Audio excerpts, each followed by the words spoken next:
Hello everyone, my name's Nickose, your World of Warcraft Classic player, and this might be strange because there is no camera in the video, and this is actually Nickose talking from the future. Because what happened, if you watch episode 10, is that it was before a party for me.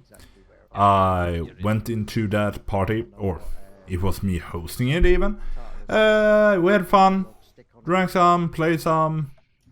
It was a good old time with friends. When my friends finally went home, I really wanted to play World of Warcraft, and I did want to play my Druid. I didn't want to play an alt. But I was drunk, I was tired, like it wouldn't be any good me recording voice or even camera at that point. I wouldn't be able to keep up all the commentary to do stuff. So I just started playing without recording. I was for a time even thinking, should I, because at that time I hadn't uploaded a single episode yet to YouTube.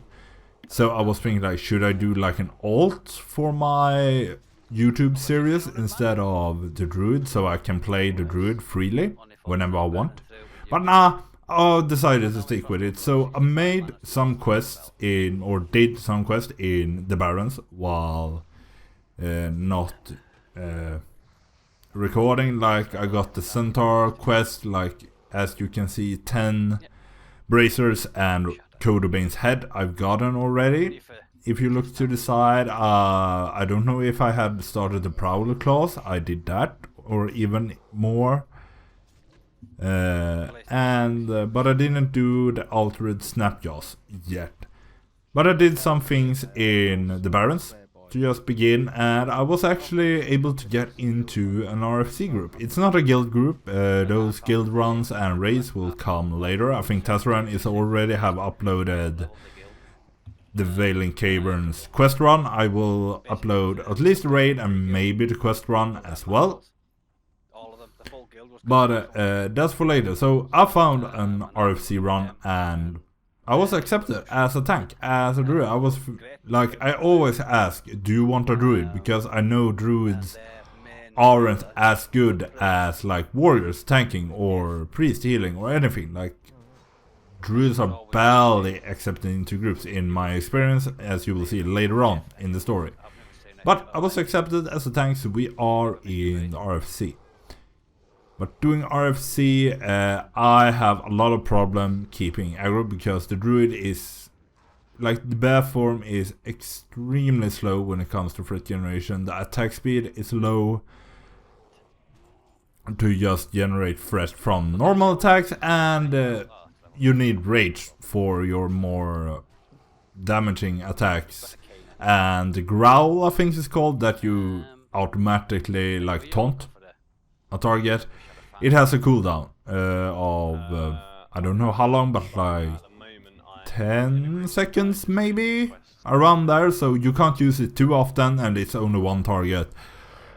You do have problem with bear form tanking if you are careful, and groups usually don't want to wait for you to pull aggro, like let you fight for some time to pull the aggro.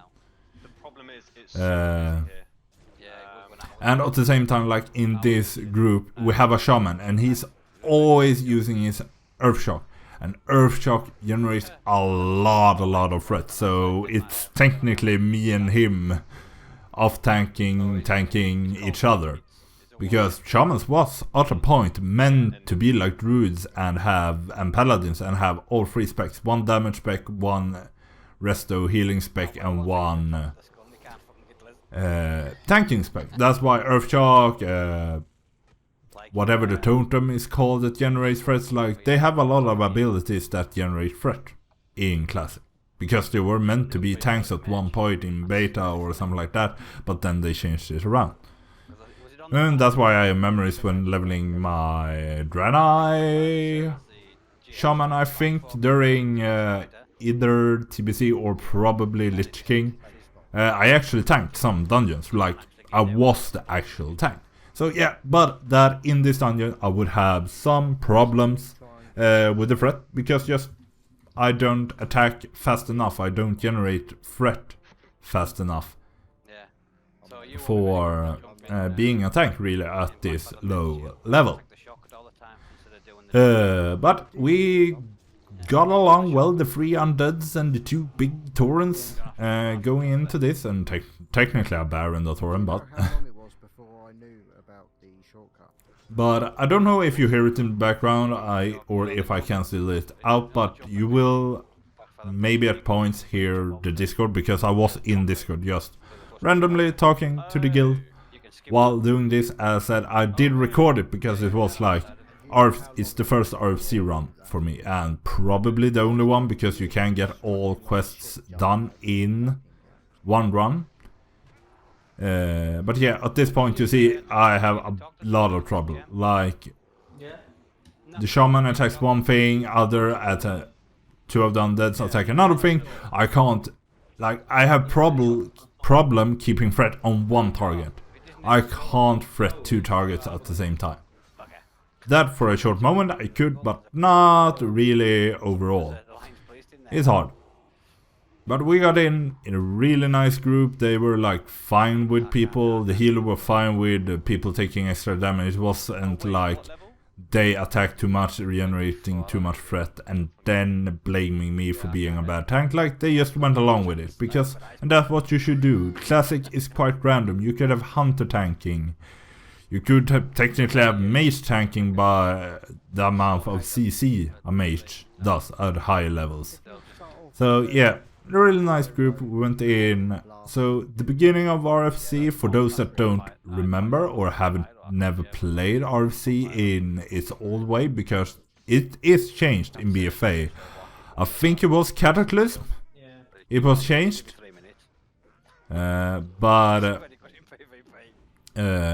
Yeah, so in the beginning it was like a random or kinda random cave that just was underneath Orgrimmar. I don't know if there's any backstory before it turned into RFC as we see it in Classic or not.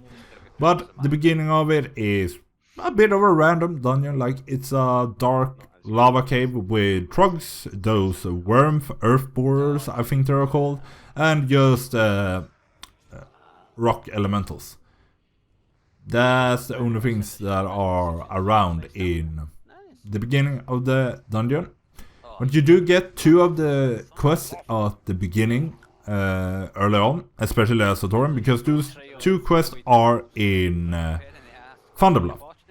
You get like something testing an enemy strength. I have actually put it up on the quest. You can see to the right of the screen. To kill the trogs. I don't remember the actual text of the quest right now, but just kill 8 trogs of each type. You should be able to do it. Through the beginning part you've seen us go through, and this right part of the dungeon. Because when you enter RFC or get through to the round circle part with trogs, you usually go right. You do in BFA and like as well. But there are 2 paths to the right. One that is a bit more high, like more left, and one more right. The first, it depends on the group. I've done groups that do practically the entire RFC and then return to this place, but I rather do this place first. Go right, the right path when you turn right, so to say. And then there are more trogs. You usually get from the beginning part to the circular area where there is a skeleton hound boss in BFA. You get a lot of trogs, and then you go to right, you get more. You should be able to get all 16 trogs you need for the quest in these 2 areas. And the second quest you get in Thunderbluff is also up this right way. So you go through here, there are trogs everywhere. As I said, threat being a problem, but the group is fine with it, like the damage aren't that high. I'm asking about mana because I think it's Nereus, who is the healer, is low, and Riff is completely out of mana. The other 2 I don't care that much about. It's like, it's a DPS drop, but not like extreme. But yeah, you go up here, you continue here. If you look at the minimap up to the corner, you do see that it's 1:48 in the night. So it's really late when I do this. That's like alcohol and the time of the hour both together. Like I wouldn't have been able to do some proper commentary at that time. So that's why I only recorded it, because it was our first RFC run and I didn't know if I wanted to use it or not. Like the questing in Barrows I just cut out, but this I recorded actually. So we are heading up this path. Is that the third time I think we got Blackwater boots dropping from these trogs? But you go up here, and here it can be a bit tricky. You will have these two trogs outside, because, and what do you mean outside? There, you saw it. It's a cave just to the left when you get to the highest point of this ramp. Two outside, take care of those. Inside, you will find, inside the cave to the left, you will find 3 trogs. 2 normal ones, and then Oglefint. Kind of a boss, you can say. So the best is, we actually was able to pull 2 of the trogs, just pull them out. Or it might be more trogs inside. But you should, like us, just pull out 2. Or if you have a lot of CC in your group, you could enter with some CC like Mage Sheep and things like that.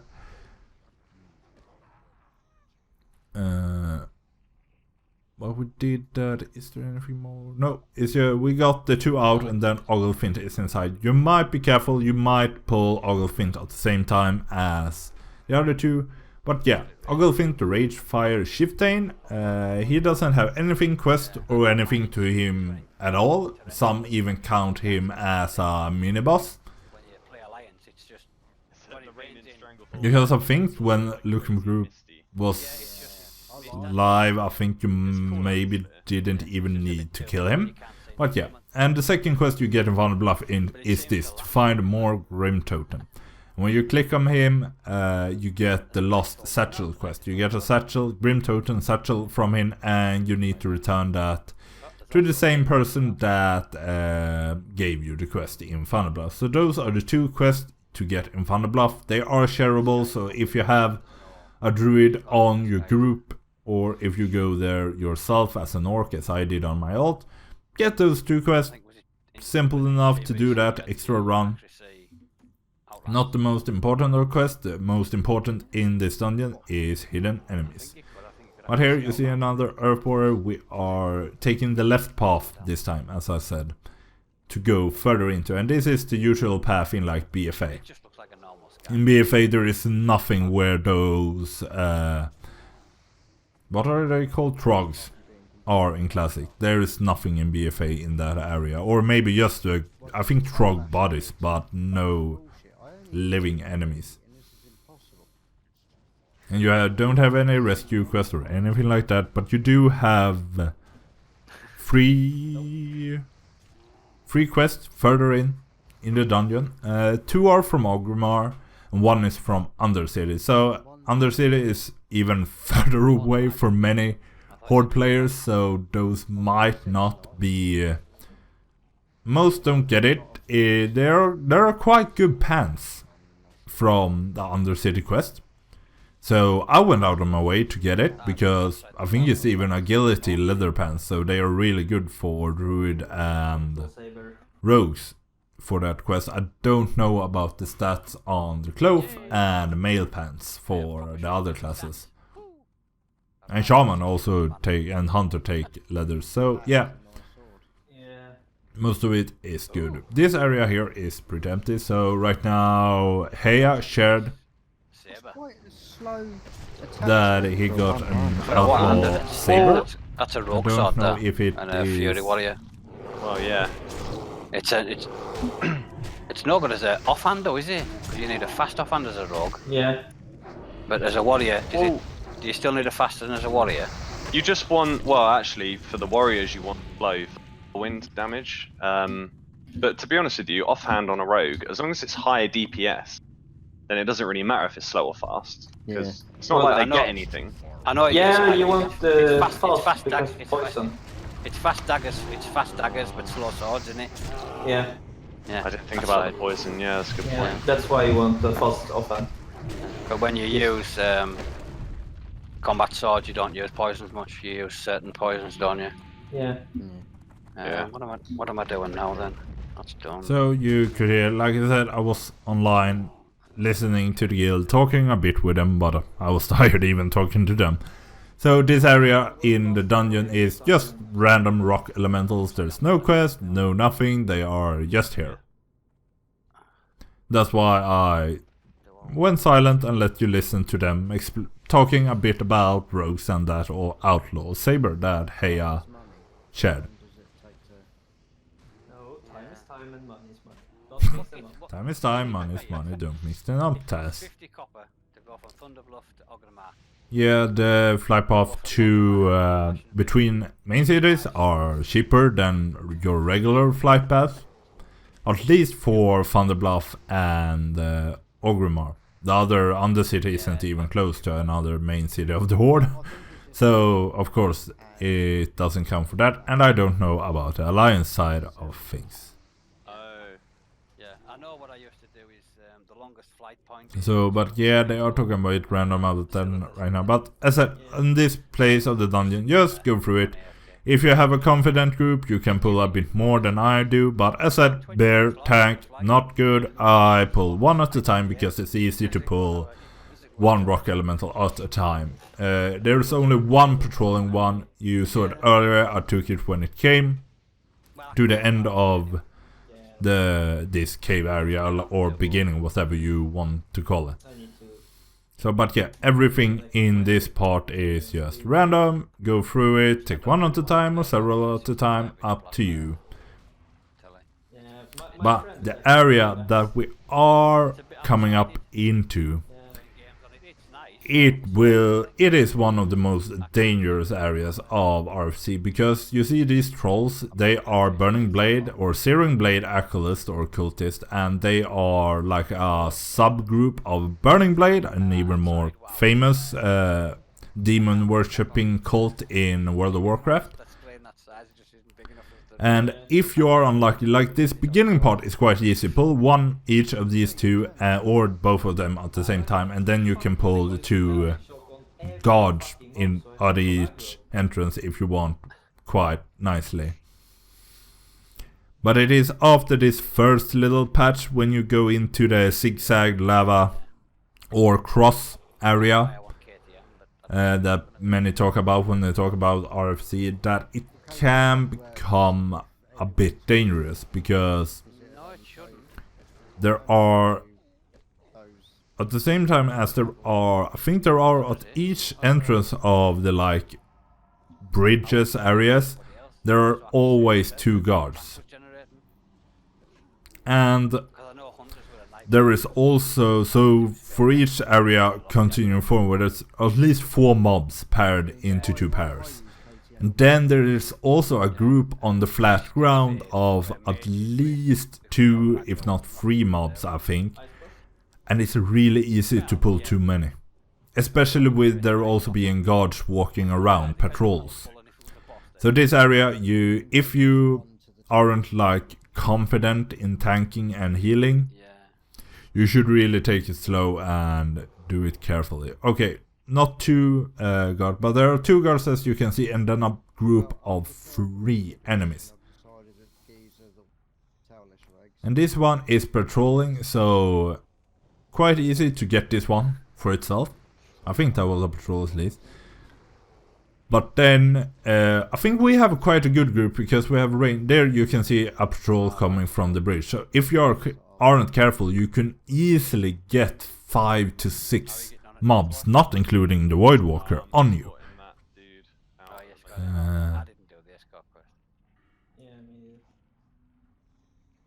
And I'm like saying wait now because of the patrol. I didn't want to pull while the patrol was close. It could be dangerous. So like we have quite of an easy time here pulling. if you don't count the threat problem, as said, because we can, with our ranged characters, easily pull enough of the group, or like that little group to us. And then we just I think range this one down.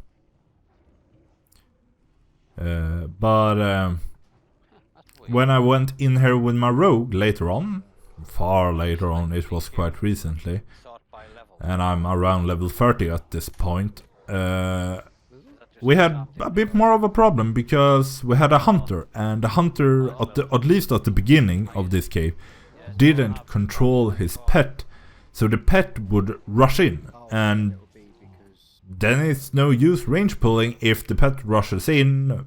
I think the hunter was like level 13, the pet probably even lower. It pulled everything. I think we survived, like, or at least like 3. Me and somebody else, I think, survived. And maybe 2 others, but 2 died. So it was like, I was roguing, I went out of combat when somebody else pulled threat and like started, what you say, bandaging myself, and then we survived, but it was way harder when we had that pet running in. So range pull them out, keep track of your like pets if you're a hunter or close combat characters, because you usually have at least one range. Like all healers will have a ranged spell, if not more. I say focus Void first here because that's what I heard other people say, that take down the Void Walker, because the Void Walker, it's not like if you kill the ranged warlock that summoned it, it will despawn, it won't. And yeah, that was the recording saying hello and nothing else. Yeah,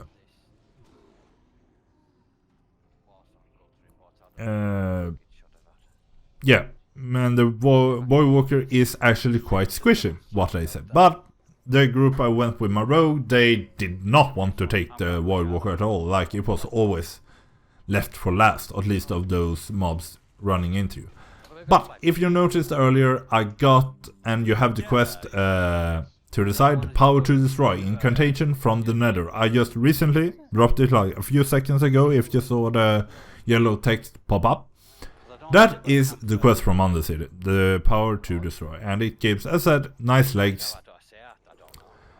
But the thing is that the 2 books you need to loot from the mobs are random from every orc mob, like both close combat and warlocks. I think of these Searing Blade can drop it, so it's quite random when they drop. Like, I think there might be a guarantee that you will get both books in one run. Like, maybe it is that every time you get like a set of the dungeon when you enter, the 2 books are randomly put out, or it might not be that you are guaranteed to get both books. Because when I did my rogue playthrough, we went similar way to this one, clearing out 2 camps here, and then we have the boss in the middle over here, and then the 3rd camp will be over a bit to the left, and some more mobs. And we got both books really fast, but in this run I think we have to even go back and kill some extra camps of orcs to get the 2nd book. So a bit hard.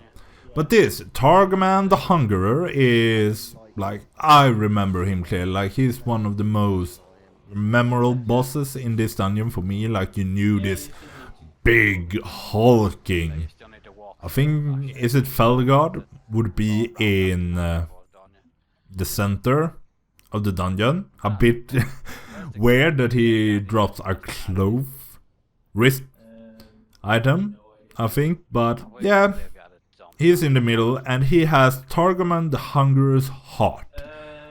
That is part of the... what's the quest?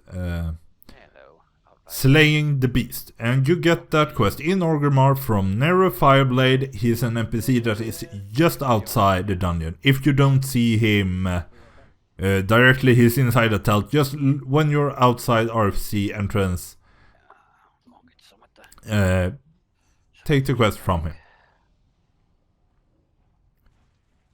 But yeah, so easy quest. I don't remember right now if it's money reward or anything, but just easy quest to do. He's counted as one of the main bosses of the dungeon to do easy. The other quest you get in Orgrimmar can be a bit tricky on the other hand, because that out of the 5 quests in RFC, it's the only quest that is a quest chain, therefore it's not shareable, and if you want to do the quest you have to do the prerequisite quest chain, quest, whatever you say. That's what you need to do. So in this group I think many had done it, or they did at least not have any problems in doing it. But yeah, because the hidden enemies you do get from Thrall in Orgrimmar, you just run up to Thrall when you are appropriate level. I think it's like a 10 or something like that. You can pick up the quest if not earlier. Thrall asks you to go to the Skullrock Cave, where you as a orc or troll have even more quests to do, so preferably don't do the Skullrock quest you get from a random camp somewhere in Durotar before you go speak to Thrall. It's much easier to go in with all quests at the same time, because Skullrock is a pain if you do it at the right level. Like I think it was like 14-15 when I went there, as I did in last episode 10. That's the quest I did then. That's hidden enemies. You go to Skullrock, you get an insignia as it's called there. You take the insignia to Thrall, you take speak with him, go to Nero Fireblade, the same dude that gives you the Slaying the Beast quest.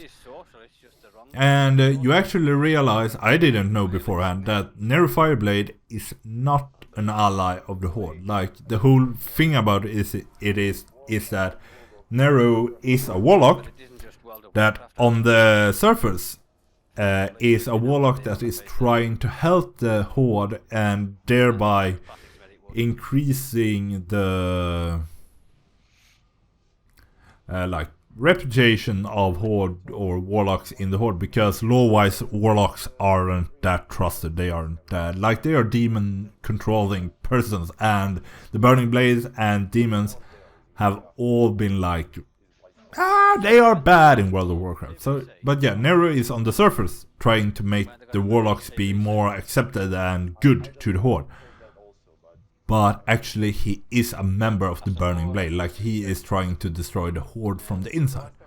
Thrall has realized this, that's why he gets you to take the insignia. And with the insignia you can pretend to be a Burning Blade member and talk to Nero about what the Searing Blade, as said, a subgroup of Burning Blade, is doing here in the Ragefire Chasm beneath Orgrimmar. It's a bit strange that a druid, a Tauren druid, can go and talk to Nero as if I'm a Burning Blade member. I don't think that's like really that plausible. Like a Tauren overall being a demon worshipper, and especially someone that at the same time can use druidic abilities. Nah, not really, but it's a quest. So you talk to Nero, he explains what the Burning Blade or Searing Blade is doing down here, and that also explains why you need to kill Taragaman, the Hungerer, the boss we just killed, the Felguard. Because I think it's like a failed summoning of demon or something like that, or an uncontrollable demon, and it's like causing problems for both the Searing Blade and for Orgrimmar that it is in there. So that's why you kill him. When you get hidden enemies, you talk to Nero. He explains that he, as I actually is in cohort with the Searing Blade, and is like the master of the Searing Blade here, or like unofficial master or something like that. And what he does is that he then lets Thrall send in groups of adventurers to like clean out the Searing Blade.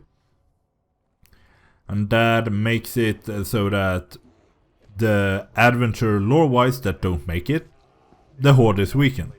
And the Searing Blade members that don't make it, you weed out the weak in the Searing Blade as well. So like they become stronger and stronger because the members that are still left get more and more battle experience. And that's what his plan is. So, but then your character is actually smart enough to ask him, so the Searing Blade is expendable, and then Nero messes up and says that yes, it is expendable, except for the 2 leaders. An Orc Warlock, Yorgosh the Invoker, if my bags will close you will see it, and the Satyr Basalan, or Basalar, or something like that. The quest is hidden right now behind the bags, so I can't really read the names. But you see hidden enemies, the Basala thing and the Yorgosh thing. Those 2 leaders are not expendable. They are really important. You go back to Thrall, tell him this, and of course Thrall tells you, go in there and kill Basalan and Yorgosh. And this is the most important quest in RFC. One, because it's not shareable, you need to do it yourself, or you need to get as far as to go in, and I think the drops are among the best you can get from quests in this dungeon. So now we are at the very far end of the dungeon, like the place where Yorgosh is. I asked if we wanted to clear, because I had heard that you should clear this place out, take out the group we just took out, and take out the group we're taking out right now, before you attack those 3 mobs that are left, because those are 2 Searing Blade Enforcers and Yorgosh.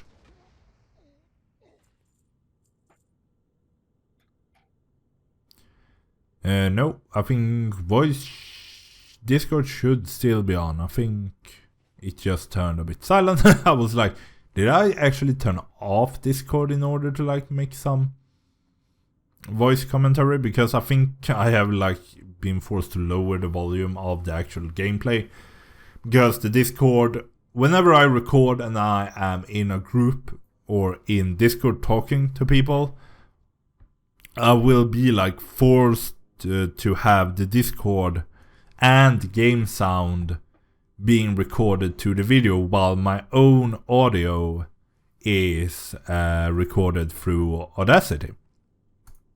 And therefore, like, I have to balance game audio versus Discord audio, both if I want the Discord to be heard over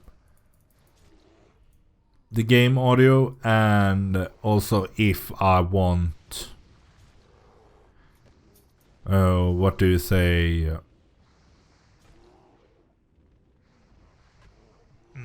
how high I want the game volume to be. So in this case I can't like just do a voice over recording in the past like I'm doing right now and still have like the fighting audio from the game without, and cut out the Discord.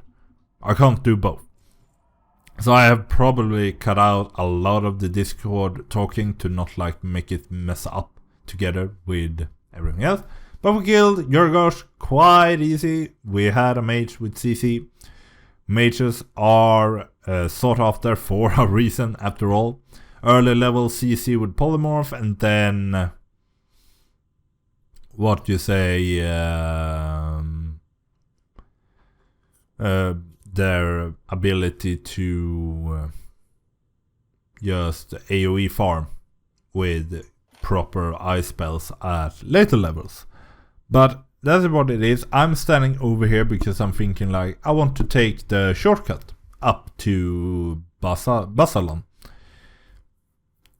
Be careful when you do this if you have a hunter or a warlock, because if you haven't cleared properly, we have cleared properly, because I think you will see the warlock jump up with us and the imp just running around, because the imp can't jump. The pets can't jump up this area. Instead, it will run around. We have, as I said, clear out every pack that you need to clear out before going up this path.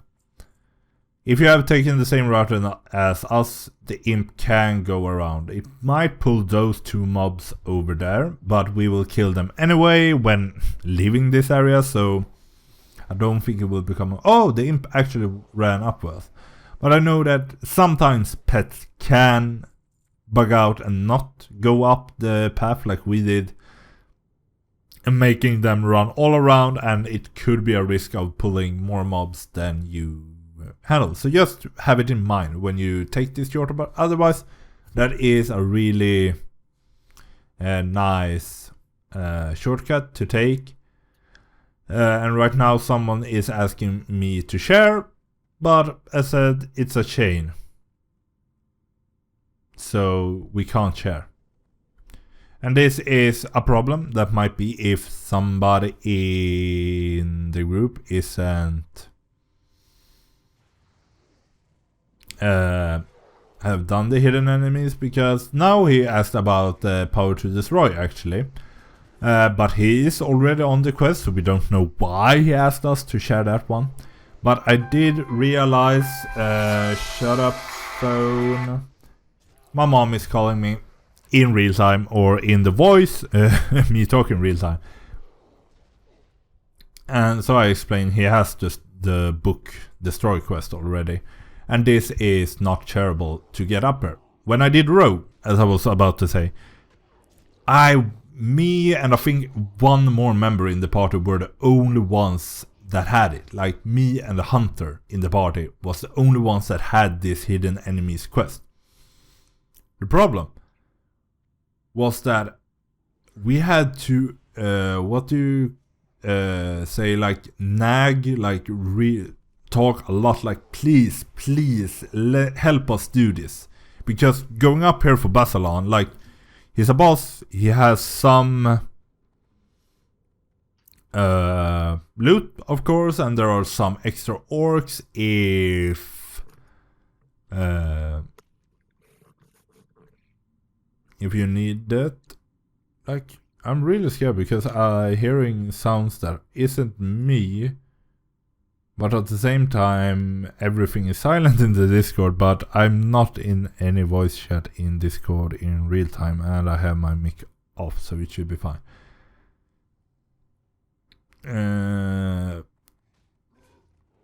Yeah, I'm explaining that this is a quest boss. Like, people call him a main boss of the dungeon still, but yeah, you need the quest to really be worth it to go all the way up here. Awfully quiet in here. Yeah. Oh, now they start talking in Discord, like, so you need the quest to go up here, that's the thing. And if you do like the rogue group I had, we had to really like ask them and say please and everything to make them go up here and help us with the quest. Because it's still elite mobs, it's still a boss.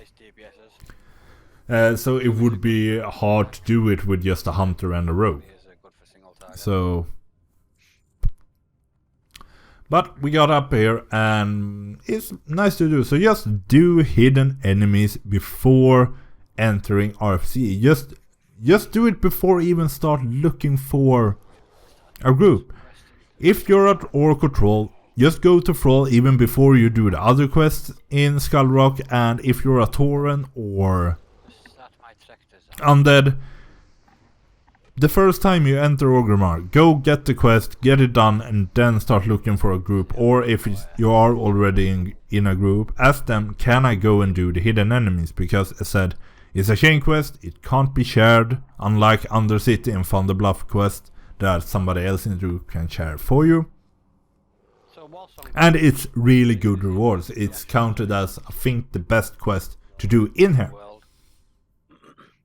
Where the vendors and the quest givers are. So yeah, because of this, I think you will always pull all 3 mobs if you don't have CC. It can be a bit tough, but this is Basalan, the boss. A satire that is important to the Serum Blade and important to the hidden enemies quest. But technically, if you have done everything right up to this point and been lucky, this will be the last thing you do. The thing that you have seen my guild or group mates in this dungeon talking about is though that like shadow spell. I need shadow spell. That is the book of power to destroy. So at this point we have cleared 4 of the main camps in the cross area where you had the Terragram, and you have also all the other cultists, enforcers, and those. I think it was 1 gold. Because it goes up to 50 gold. But we haven't gotten the shadow spell book. But that's after about. So yeah, we need to go and kill more, because it is at a point like it's at least random from which mob it drops. Are the orcs, the enforcers, the cultists that drop the books, but it's random which one does. And I said I think it's guaranteed that you can get both books in just one run. Might not be guaranteed, don't take my words for it, but if you're lucky you get both in doing the part that we have already done, or otherwise you will have to do as us and go and kill more orcs. Yeah. So I think I'll speed up and kill until we have killed more of the orcs.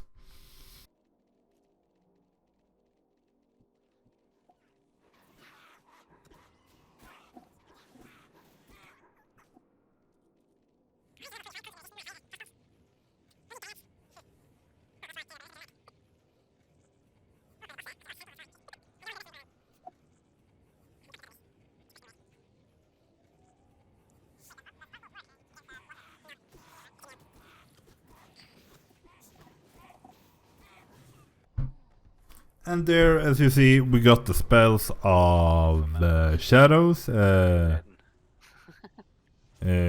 immediately. Oh, they pulled extra, but as we had brought those, we could have just ran away without anything special really happening. But that is, you need the shadow spell book as well. Good pants it is, although in Undercity, but if you're an undead, make sure to pick that quest up before you head over to Durotar or Orgrimmar or the Barrens. Like, I think you can pick it up as soon as you are double digit, if not earlier. It's Varimafras, the big demon that is in Sylvanas area in the Apothecarium, or whatever you pronounce it. You will hear me pronounce that wrong many times over in later episodes when I'm in like Silverpine Forest, Shadowfang Keep, Hillsborough Foothills and all those areas, and go back and forth to Undercity. Yeah, but as I said, this is when you go past me talking in the future compared to the video, so I think there's not that much more that will happen in the dungeon itself. So I'll speed up me running out to Thrall to hand the quest in.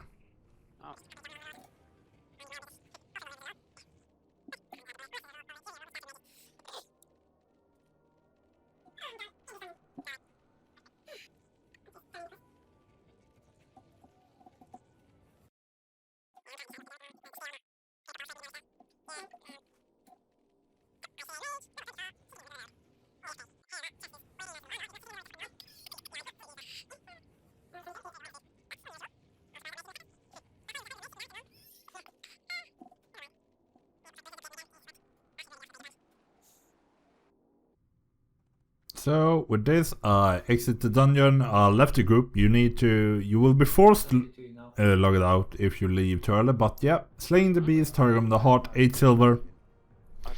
Not that great, but easy quest, just outside the dungeon, as I said. Then I go off to sell some stuff, I would think at this point, like my bags were properly full.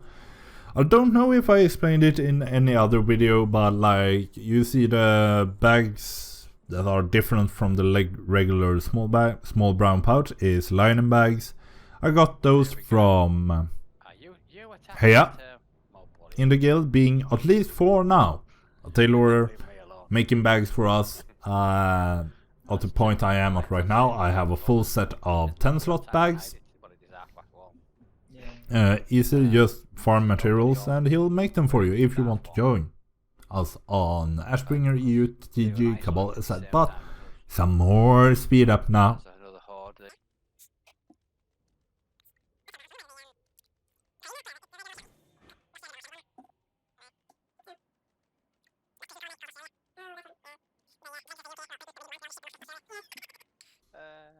So now we are just outside Thrall's big warchief house, Grommash Hold, in Orgrimmar, named after Grommash Hellscream, the war hero, or hero overall for the orcs. But yeah, Thrall has the hidden enemies quest to hand in, 8 silvers, so not extremely great, but people still... Oh right, you get 8 silver for doing that. You go back to Never Blade again. Talk to him, I don't know about what. And then you go back to Thrall and you get even an item from it.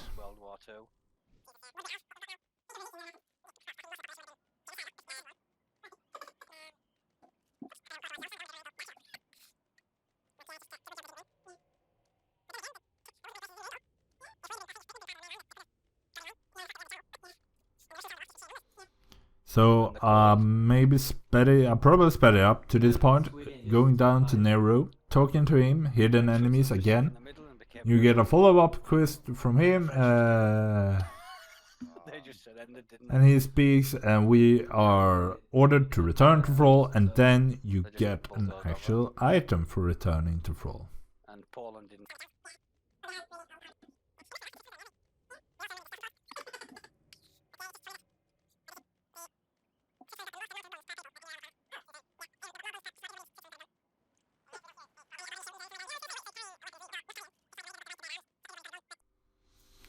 So we are returning back with some more speed ups to Thrall, and this is, I think, why people say the quest is so great, because the greens are really good if you haven't got anything better already, which I think I have.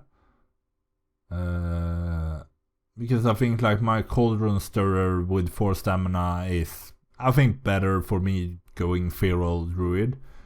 So I just take something random, I think at this point, from Thrall, just for the money's sake of it. But hidden enemies, great quest, but you need to do the prerequisited chain for it, so always do that on a new character if you want to do a quest run of RFC, because many do RFC. 5 quests are quite a lot compared to later dungeons like RFK. I think only had like 3 or 4 quests, especially, or at least only 2 or 3 before entering RFK. So yeah, but that is Nickose going through RFC. I said sorry that I didn't record everything, just tired, drunk at the point of recording that episode. Really wanted to play. It wouldn't have been any good at all if I had talked live with you. I think I will go and leave in like the Thunderbluff quest and the Undercity quest off screen, but they are shareable if anybody in your group has them already, or it's easy to just go get them. Me personally, I like go take a flight to Undercity, then Hearthstone back. A bit of a time waste, but still quite fast. And I'll probably talk more about this in the next episode. So, to this point, if you are happy that I actually recorded the RFC run, this is Nickose checking out. Comment, like, subscribe if you want more World of Warcraft Classic. Even Pokemon gets uploaded to this channel at times. Until then, have a healthy life, a nice evening, and I will see you in the next one.